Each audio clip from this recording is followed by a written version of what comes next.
Welcome to the Neurodiversity and Improv podcast from Flat Improv. I'm Jen DeHaan, and these podcasts aren't for telling anyone what to do. I'm not going to do that. These podcasts are explanations to help encourage classes and teams and improv to be more inclusive. These are not excuses for how we're doing things in classes or how we're doing improv or anything like that. These are helping you to just do your scenes better. These episodes, they are not for diagnosing anyone else. They're not for diagnosing yourself either. But if you relate to a whole lot of things you hear in these episodes, maybe you want to go talk to somebody. This isn't therapy. We're just talking about how we do things in improv in a cognitive sense. We're basically great big improv nerds being nerds. And don't stop listening if you aren't neurodivergent, because we're all around you as neurodivergent. So this is going to help you do better improv with the people that are on your teams, which are people like us. Anyways, let's get on to this week's episode. This week, I'm very happy to not be doing this podcast alone. I have a guest with me this week. My goodness, a guest. This is the first time I've ever edited a interview. But I'm just so happy to be doing it because I have Sabrina Banes with me this week, who's here to talk about misophonia. We'll learn all about the condition and also how it affects her improv practice. Sabrina Banes is an improviser and tarot reader who lives in Brooklyn with her two wonderfully named cats, Shumai and Althea. I hope I'm saying that right. She currently performs with her long-form indie teams, J Spam and Dolly Lana. More great names there. And with her improv college narrative house team, Oops, We Fell in Love. Welcome, Sabrina. How are you doing today? Oh, I'm really excited to be here. Thank you for having me on. Oh, I'm so pleased that you came here to do a podcast with me. And I'm not lonely talking to myself. This is very lovely. So thank you for joining me in discussing misophonia. So we're going to chat about that and sort of how it integrates with improv. So I was just wondering if you could tell us just a little bit about yourself and improv and what you do. Oh, sure. So I've been improvising for about 5 years now. I started out at UCB and then quickly got extremely addicted. And so then when the pandemic hit, I just got into Zoom Prov hardcore and never stopped. So I've studied at a bunch of places and performed a bunch of internet places. And then during the pandemic, I also got involved with clowning and stand-up, which I haven't pursued as fully as improv, but it's one of my favorite things to do.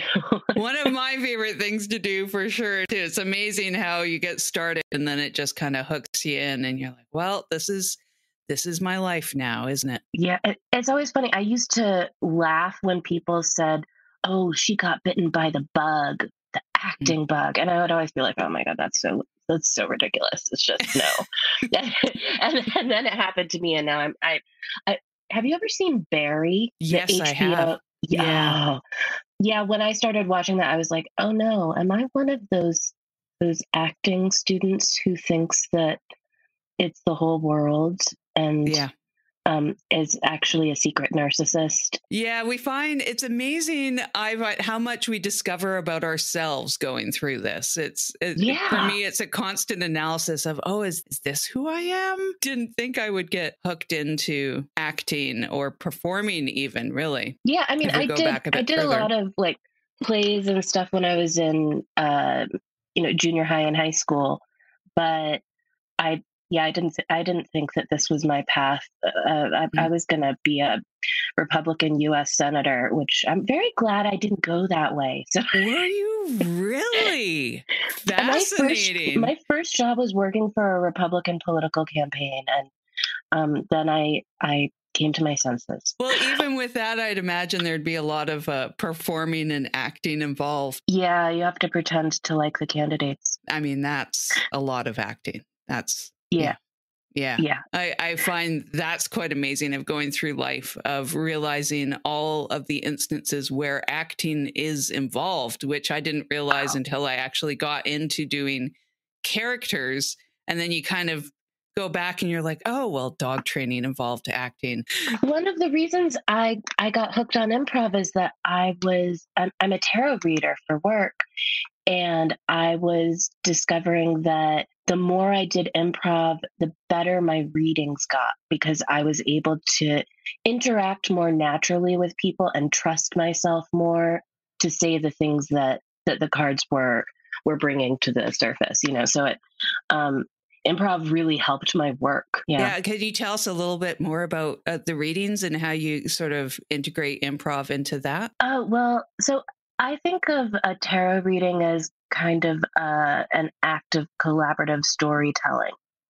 Right. You're looking at a situation in your life from another perspective and seeing what issues or themes the cards raise. My process is talking with the querent or the client, the person who's getting the reading, and mentioning the themes that are coming up in, let's say, one specific card, like the Tower comes up, and I say, what's something really difficult that like a failure that you're dealing with right now?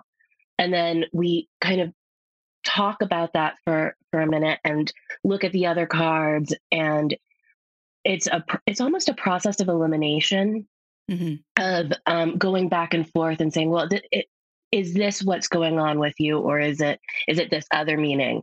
And when I was first starting out, I would have a hard time trusting myself when I said something. So I would hesitate to ask questions. I would not ask questions about, did you just get fired from your job? Even though I'm looking at the cards and I'm seeing, did you just get fired from your job? But now I just come right out and say it, which is, it turns out a lot better, weirdly. I can see the improv influence in that of don't ask questions, right? Exactly. Make statements. Yeah. But just be bold, be confident. Yeah. And so that's been really exciting. My tarot work has, I have improv to thank for how much it has grown over the last 8 years. Some of the conversations in your readings, do they impact your improv? Absolutely, because I'm getting to know different people, almost like different characters, right? Yeah. So I'll have people who come in to see me who are obsessed with an ex. There's a character. Yeah. People who come in to see me who are transitioning careers from, oh, actually, that's a UCB exercise from, I want to say, 101, where you're someone who was a doctor, but it's your first day as a firefighter. Yeah. So that's another character. So yeah, it helps me to improv, tarot, all of it helps me to understand people and their relationships and their perspectives, and that's kind of why I like it so much. Yeah, it's a lot of content to flash memory to. Yes. Unfortunately, I find I get a lot of that from TikTok. Oh, I can't watch TikTok. It skeeves me out because I'll be scrolling TikTok and I don't understand how it knows what I'm interested in. Did I tell you about the very first time I started to get into TikTok? It was because there was this cat reading tarot. Really? Yeah. You did not tell me that. It's this cat that like spreads the cards out on the floor or something. And I was like, you know exactly what I want. You know exactly what content is going to lure me in. The algorithm for the For You page mystifies me, intrigues me, and also does scare me a little because it horrifies me. It shifts so quickly. Yeah. And it's like, why are you showing me this now? What was I interested in? Because I believe you, TikTok, Yeah. but I'm not sure why yet. But I do find the one thing I really like about it is you learn, I mean, perhaps untrue, but you learn something, some facts all the time. And I find that I'm flash memorying to that thing. And it doesn't matter if it's correct or not because it's Oh, improv. no. So It's I'm not improv. So, worried yeah. about spreading misinformation as Oh, much. that's great. I mean, Yeah. that does seem like a good use for TikTok.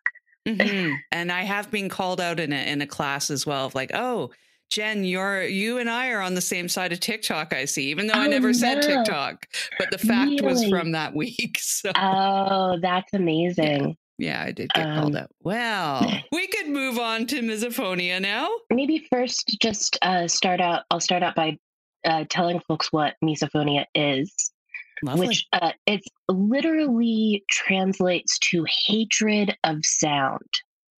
And I have both misophonia and a little bit of misokinesia, which Okay. is hatred of movement. But what happens is when it gets triggered, and it's usually for me, it's chewing noises, specifically open mouthed chewing and crunching. And the fidgeting that I don't like is it's repetitive motion. Like if someone is kicking their foot back and forth, that'll drive me nuts. It causes panic attacks eventually. So it doesn't start at full panic. It starts with monitoring, which is when you're noticing something and you can't stop paying attention to it. You become hyper focused on it. So let's say I'm in a room and someone is in the room with me and they're chewing gum with an open mouth. Suddenly, anything else that is happening in that room is gone. I can't see it. I can't hear it. I can't think about it. The only thing I hear and see is the gum chewer chewing. The first time I realized that I was there was something there. I was 14 and I was in my high school was a little racy. We did Chicago as the fall musical. um, and I don't know if I mentioned this to you, but I was an Orthodox Presbyterian minister's daughter. So so this was very racy for me. There's one character in that musical. Her name is Pop. That's the character's name, and she shoots her husband, I think, with a rifle because he keeps popping his gum. And I connected so strongly to that. I was the understudy. When I performed that monologue, I felt like, oh, I am speaking my truth for the first time. And it's funny because the woman who was playing that, or the girl who was playing that character, had to drop out of the play, and I said, well, I'm the understudy, so I get the role. And the director was like, no, that's too mature for you. And I was just so angry. Oh no. so angry. Yeah. It's like this is actually me. This is how I feel in life. This is the perfect role. Yeah. For a 14-year-old Presbyterian minister's daughter. Yeah, absolutely. Because I also have misophonia to a lesser extent. But what I was amazed by was that the hyper focus, that's the only thing. And it affects everything. If you're improv scene work, I had a coworker who was way over and ate lunch for what felt like 2 hours. And it was the sound that affects me. Rage, nausea, like just extreme responses that don't make logical sense, but exist and are real. And I couldn't work because it was the only thing I heard. So I could not do anything else when I heard that sound. As you go from monitoring, you go into another stage where you're starting to panic. Your system is emitting tons of cortisol and you're just everything is gearing up to, it's like a fight or flight kind of thing, right? So for me, if I let it go long enough, which I did once last year in an improv class, I will start to sweat uncontrollably. and then I'll eventually start to shake, and then I'll start to sob. It's not pretty. You don't want to see it. Yeah, and completely involuntary. I've found it just happens. Yeah. And it's interesting because there are some treatments that are kind of in the early stages. Like there's those loops I want to call them earplugs, but they're sort of selective earplugs, right? Yeah. I haven't tried them. They limit them. sound. They, I think, limit parts of frequencies of the spectrum. Or something like that. Yeah. And then there's also beta blockers, which you would take, let's say, an hour before you know you're going to be in the room with someone who's doing something upsetting. Those are the two main treatments that I'm aware of. But what's interesting is that exposure therapy works for most other kinds of conditions like this. But for misophonia and misokinesia, the body gets to a heightened place so quickly. The body and the brain get so agitated so fast that exposure therapy doesn't really work because you just fly into a rage. It's not useful. I know I was exposed so much, and I'm like, well, nothing seems to be changing. You have to start with extremely low levels of exposure and build up very, very slowly. I imagine that if you did it daily for a couple of years, you probably could get there, but it would be a very intense and painful experience to try to get there. Yeah. Yeah, and also structuring it, I guess, would be difficult too in a lot of those. I've tried it with my therapist, and it's we'll make a baby step, and it'll be successful for like 15 seconds. 15 seconds is just not getting there. Yeah. What are some of the things that you've tried with improv classes or around improv? With improv, when I sign up for a class, I try to contact either the administrator or the instructor in advance and let them know about this condition, and simply ask. I don't ask that they disclose that it's me, although personally at this point in my life, I'm not too concerned about people finding out, obviously, because I'm coming on your podcast. Welcome. Yeah, thank you. But I say, if you could just let students know and ask them to refrain from making chewing noises or eating or chewing gum in class. And fortunately with improv, most people don't eat or chew gum, but sometimes they do.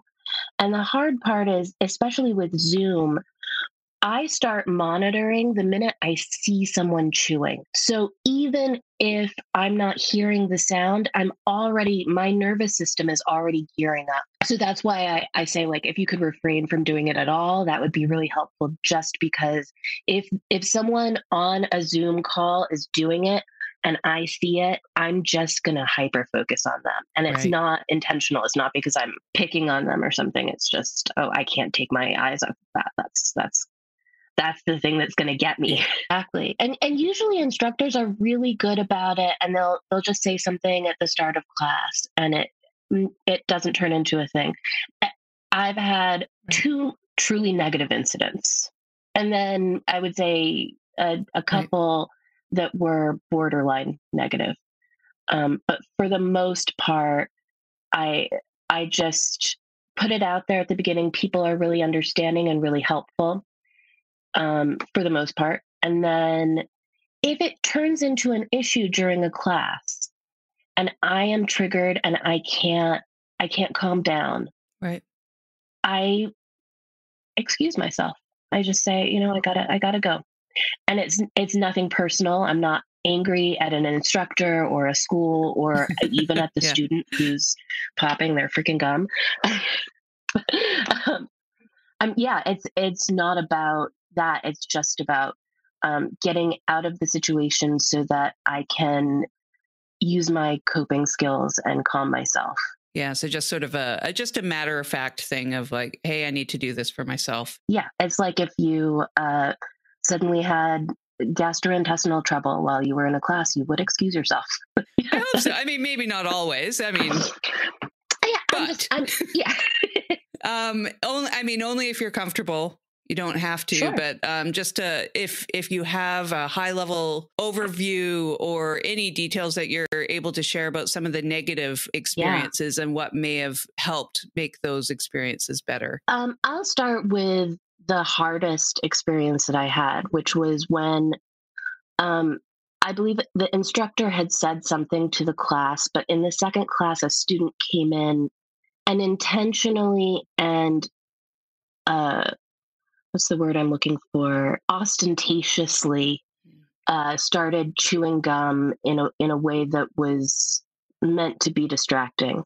I was sitting on the far side of the room, as far away from the door as I could possibly be, and I started to feel my heart racing, and my head was getting fuzzy, and my palms were sweating, and I was thinking to myself, "Can I tolerate this? Can I sit it out? Can I at least sit it out until I get to a place where I can say something, where it's in between scenes?" But I just couldn't do it. So I got up and told the instructor that I was triggered and had to leave. But by the time I got up, I mean, this was no more than a minute later, I was already pouring sweat. If you had seen me, I looked like I had just walked out of a shower. Yeah. And I was so embarrassed. I was so embarrassed, in fact, that I wrote to the administration and I said, "I think that I need to drop this class because I feel like I caused a distraction." It took me more than an hour to calm down after that happened. I had to be taken into a private room, and someone very kindly talked me through it, was very soothing with me. It's funny because it was a studio owner, and she said, "What you have done today, don't be embarrassed." I'm sorry if you're hearing sirens. Oh, she said, "What you've done today is you've given your classmates a gift. You don't know it now, but they see that this is an experience that people have. And so they know, one, that this is what could happen if they're inconsiderate. But two, they know that if something bad happens to them, they can also excuse themselves. It gives them permission. It gives them permission to speak up." Yes. So on the one hand, I was very embarrassed. I had thought about never going back to that school in that moment. That's how terrified I was. So I wrote to the administration, and the theater founder and the theater owner set up a meeting with me, and we all talked, and they said they were just as supportive as they could possibly be. They said, "We don't want you to drop the class. Is there anything that we can do to make you more comfortable? We take the steps on our end to make sure that we're making these accommodations, but we can't control how the students will respond."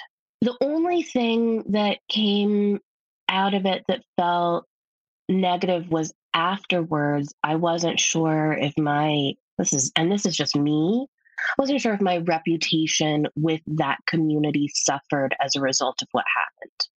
Right. I wasn't sure what they thought of me afterwards, or if they thought that I had a maturity issue or something along those lines. Yeah, that's the worst thing that's ever happened to me. And I have to say, if that's the worst thing that's happened in an improv class, that I had to leave and I sweated through my clothes, and it was, everybody on the train saw me and I looked funny, and I had wet hair, and it was so gross.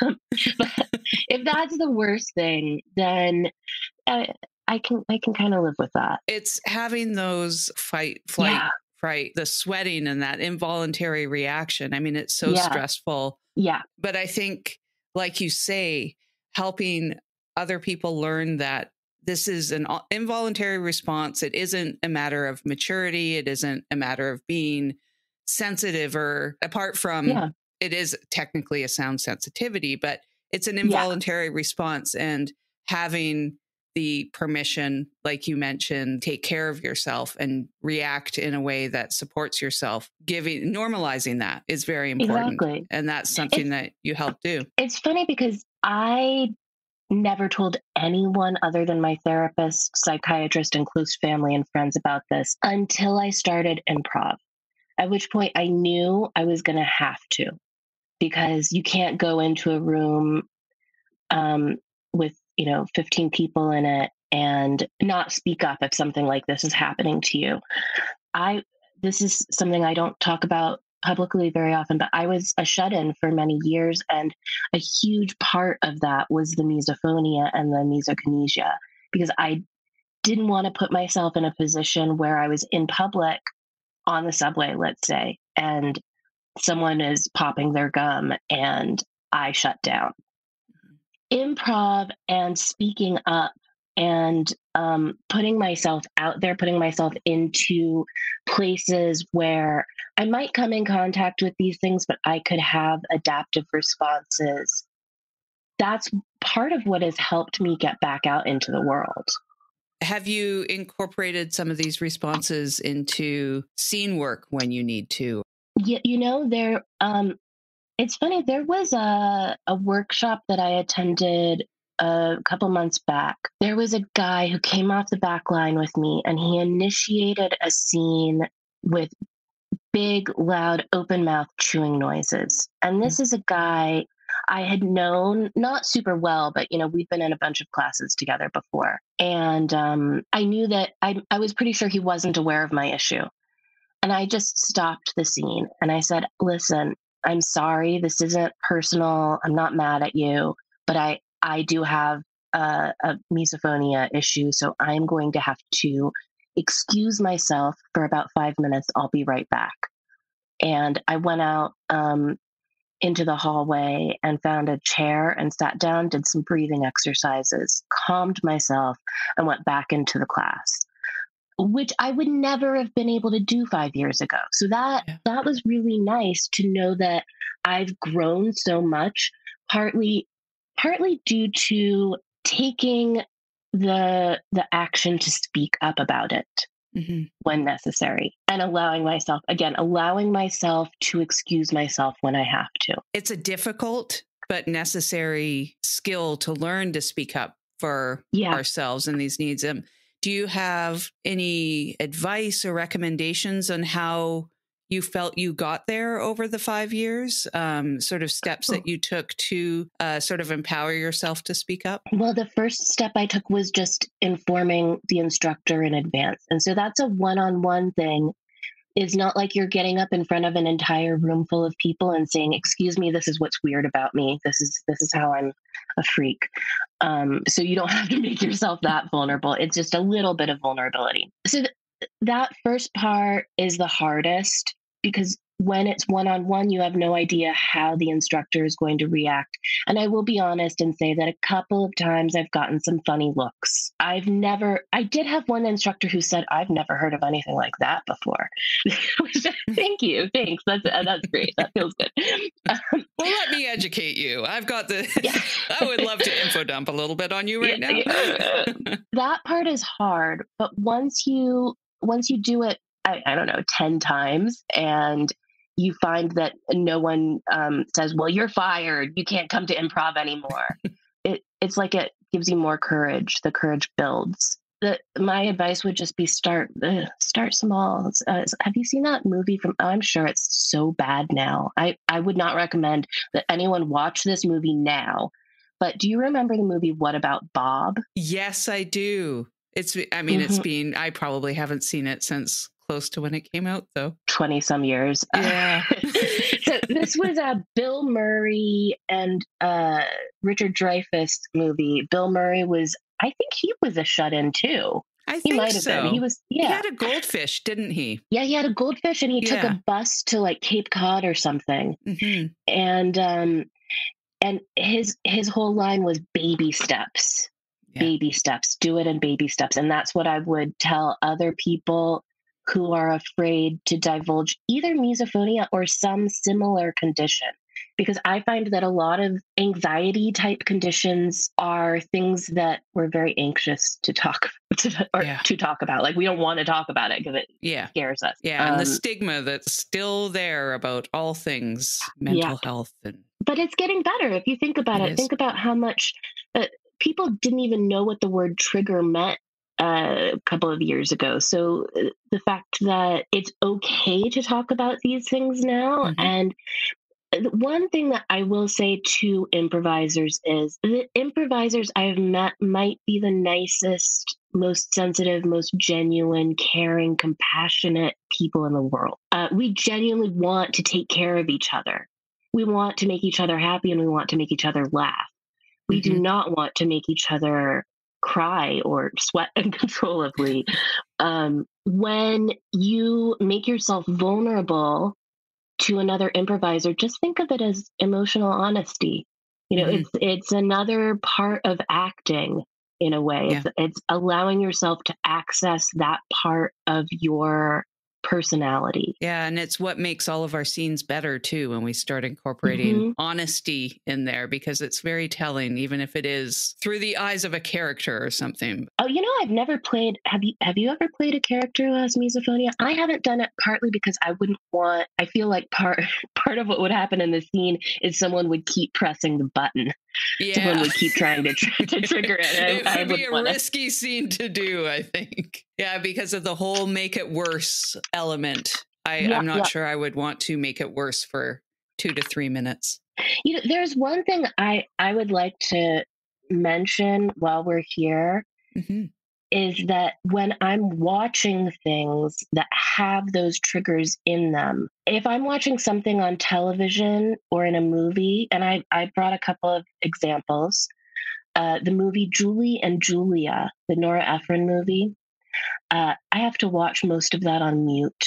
Killing Eve, there's a character in that movie or that TV show who likes to eat crunchy things, and she chews with her mouth open. And I have to watch all of her scenes on mute. And then, have you seen the Christopher Guest movie Mascots? There is a character in that movie whose whole character shtick is that she chews gum with her mouth open. She smacks her gum. I had to watch all of her scenes on mute, and it was hard to watch them. You know, there were points where I would just have to look away because I'm sitting there seeing the trigger in front of me, and I'm freaking out.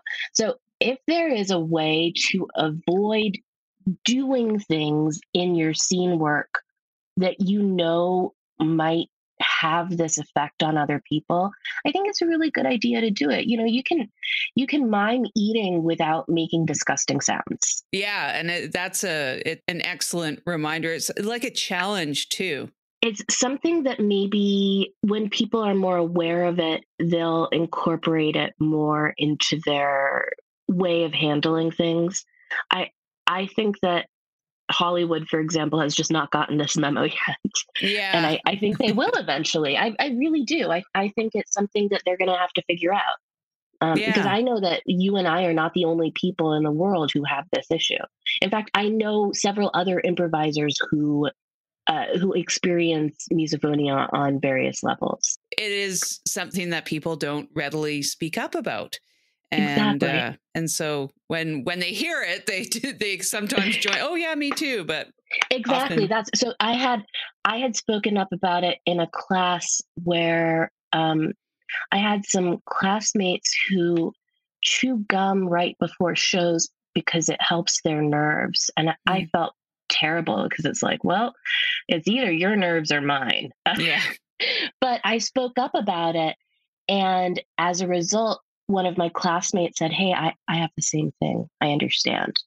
So that's really nice because I had never met anyone else in my life with misophonia before I started improv, or at least not anyone else who confessed to it. I went a long time before I even knew it was a thing. I just knew. I knew my reaction probably wasn't normal because it was so extreme, and I thought, wow, this can't be everyone. Can I ask what your reaction is? If you feel like talking about it. It's just rage and nausea for the most part. Yeah, fun, isn't it? But yeah, for very, and it has, well, no, I guess it doesn't have to be very loud. Yeah. So I limited a lot of eating out, to situations that were handleable. There's just some places I could not go because the custom is to eat very loud in those a ramen restaurant. Absolutely not. A lot of absolutely soup not. restaurants. Oh, and no. I love Why would you go to love soup? But no, I'm just going to eat it by myself in a silent room at home. Yeah, exactly. I will take it home. And then when my own eating sounds annoy me, I'm like, oh boy. oh, what do I do? I'm eating popcorn and oh no. I hate my own sound. What am I going to do now? It's right inside my head. But yeah, I mean, the only thing that has come up for me in improv is the rare occasions when people don't take it seriously. Mm-hmm. And it's very rare. Or when people, that's just as bad, actually. There's one other thing that happens, which is I've had one or two people not acknowledge when I have disclosed and not respond. Right. And that makes me feel awful because I already have this underlying, oh my God, I'm such a freak. Like that's my negative self-talk that I engage in is thinking that there's something terribly wrong with me and that I don't belong in society. Which, that's something that I'm combating, but it doesn't help if I tell an instructor, hey, I have this issue, and they just ignore me. Yeah. Yeah. Well, it's such a vulnerable thing to disclose many of these issues. Just going out and being vulnerable and then not having acknowledged. I mean, that's a source of shame because of that, even though it isn't something to be shameful about at all. It's something that's courageous, that takes a lot of strength to speak up. But yeah, when it's not acknowledged, it kind of doesn't help the confidence to do that again. Which is, it just reinforces that voice in your head that tells you that you're a bad person because you can't stand it when people smack their gum. and reinforces the idea that it isn't just just a physiological response. Yeah. It's just something that's wired in that you can't help. Yep. It is a literal neurological condition. It's, when they've done the research on misophonia, it's not just a hang up. Like people talk about hang ups. It's not like, oh, I have a bee in my bonnet about these people who chew gum. It's like, you think about that high school teacher who wouldn't let you chew gum in her class. And you think that she was just a strict disciplinarian, but actually she probably had misophonia. Yeah, probably. Yeah, this is not a preference. I think we need to get the word out there. This is not a preference. Yeah. It's not just, hey, I don't like this. This is actually something that is a wired in response that has some pretty big physiological, mental ramifications. Yeah. I mean, well, every time you have a cortisol response, that's screwing up your potential health outcomes for the future, right? They find that people who encounter high stress situations repeatedly store all of that stress in various places in their bodies. It doesn't just go away. So it's not without consequences that will pile on later on down the line. Just like any other high stress experience. It's amazing to me too, when you have some of these particularly high stress situations, how long, like you spoke about it earlier, having to go sit outside and wait, take care of yourself. But how long some of those can last. It can last over a day. You're still feeling out of sorts. It can be a long process after a PTSD, any of these sort of situations that come up. Yeah, exactly. Especially when you get far enough into it that you start to shut down. Which, when your brain just kind of, I don't even know how to, it's almost like, I think of it as a sharp bright white noise Yeah.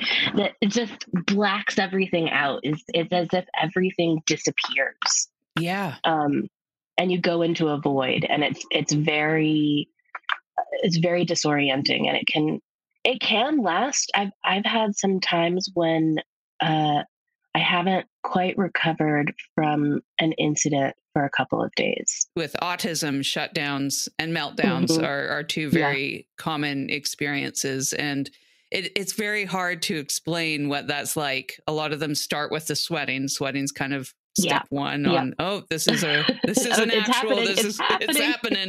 This is a real reaction.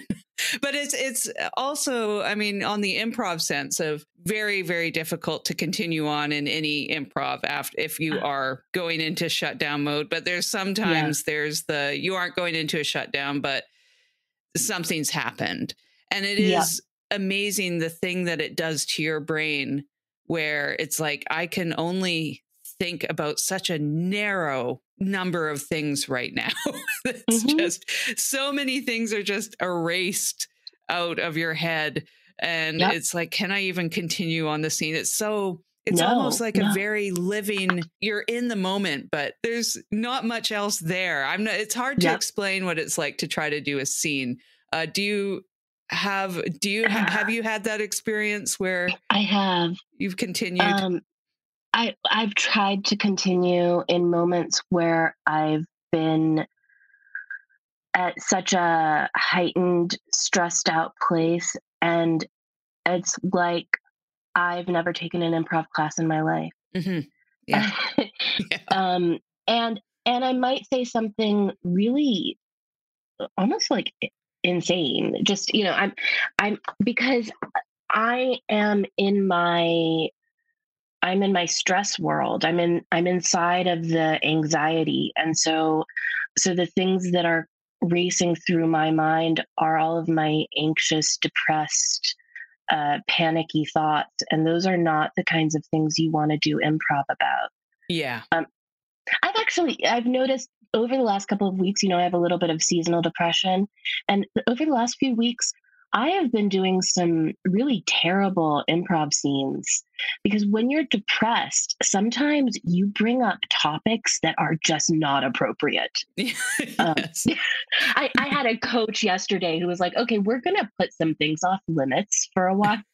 I've felt some of that. It's like, oh, that was some vulnerability hiding behind a character, I think, in that scene a little bit. I found with some of the sort of, you might be mildly triggered. I think I go to a spot of almost maybe pure robot or pure autopilot of some sort. And it is like I've never done any character improv or any emotion work before. It's almost like it eliminates all emotion, and I go pure into some sort of robot scaffolding mode of improv where it's just autopilot, like something is running, but I'm almost not there. So I'm not sure that if anyone resonates with going into robot mode, pure robot. I do. Yeah. Absolutely. Yeah. I think that's, and that doesn't just happen for me with misophonia. It's with anything that I was in a class where a couple of improvisers did a scene that was hilarious because it was about PTSD and triggers. Oh. Except neither of them had PTSD or knew what triggers were. Right. And so the scene was very insensitive. And I sat there the whole time thinking, should I leave the room? Should I speak up? Should I do? And I was so new at the time that I just squashed it down and squashed myself down and tried to handle it. And then I did a scene almost immediately afterwards. And it was one of the worst scenes. I can still remember it. It was just like I was painting by number, but like you said, with no emotion and very unskillful, very robotic. Yes. I guess probably some sort of protection mode. But what you mentioned about, that's, I think, a fairly good reminder on some of the social commentary, heavy hitting topics to know them quite well before Yes. trying to take them on, especially in an improv, unscripted sense. Listen, I don't think there's anything wrong with doing a scene about PTSD. And in fact, I think we should do more scenes about PTSD. But because I have it, I want you to do it in a way that is correct and that captures the real experience of what that is like, because it is a very stigmatized condition that for many years they just called shell shock or, what was it, survivor syndrome. So it was really thought to be only for people who had fought in war, but actually turns out to just be what happens to you if you live in society sometimes. Yeah. Unfortunately. Yeah, unfortunately. So I mean, with those kinds of things, even really, really difficult topics, if you have experience with them and you have compassion and a point of view, a perspective that is thoughtful, I want to hear it. I want to see it. Yeah. But if you're coming out with something that is not thought through and it's on a hot button topic. Yeah, because we want to make sure that we're punching at the bad thing or punching at the stigma, or we're not punching at the condition. And it's hard to get that right if you don't know a lot about the things that you're bringing into a scene. Yeah. We should talk about PTSD sometime. We should. Yes. Yeah. That is a big, that's a big topic. That one might, is going to be a heavy conversation. Yes. Yeah. But it's a wide one. It affects so much, especially, especially in any era, but it's also very much right now. I mean, in the 2020s, I feel like if you don't have PTSD, there is something very special about you. Yes. And I would love some of that serum or whatever. I would love sauce. It to me too. Yeah, that would be great. Yeah. Is there anything else that you'd like to add about what we've spoken about today? Oh, gosh. This has been a weirdly fun conversation. So that's the first thing. I just want to thank you for bringing me on and talking with me about this. The last thing I would like to say is if people want to chat with me, if anyone feels like, oh, I just would like to talk to somebody who shares this issue, I am here for you, because this is something that I'm kind of passionate about because it really does affect my improv world pretty significantly. So if you have questions or are looking for resources, or you just want to chat with somebody who understands what it's like, I'm here. That's amazing. I love it. And yes, we all have backs, don't we? In improv, we have each other's backs. Yours. I love that. I got yours. Yes. I want to thank you so much for joining us today. And do you have anything you'd like to plug before we go? Well, right now I have 2 teams that have more shows this December. The next show I have is, I believe, Monday, December 18th at 9:30 p.m. with Improv College.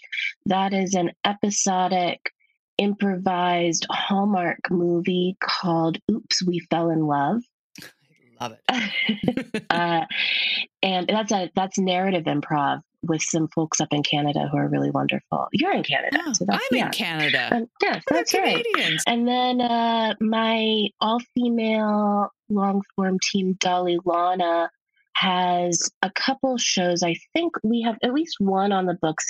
There's one on Friday, December 22nd at something like 6:36 p.m.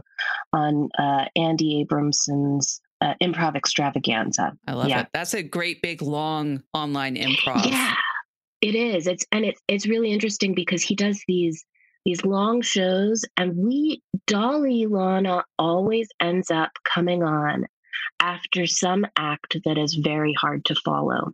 There was one, I don't want to get too blue, but I'll say there was a woman who was singing about squirting.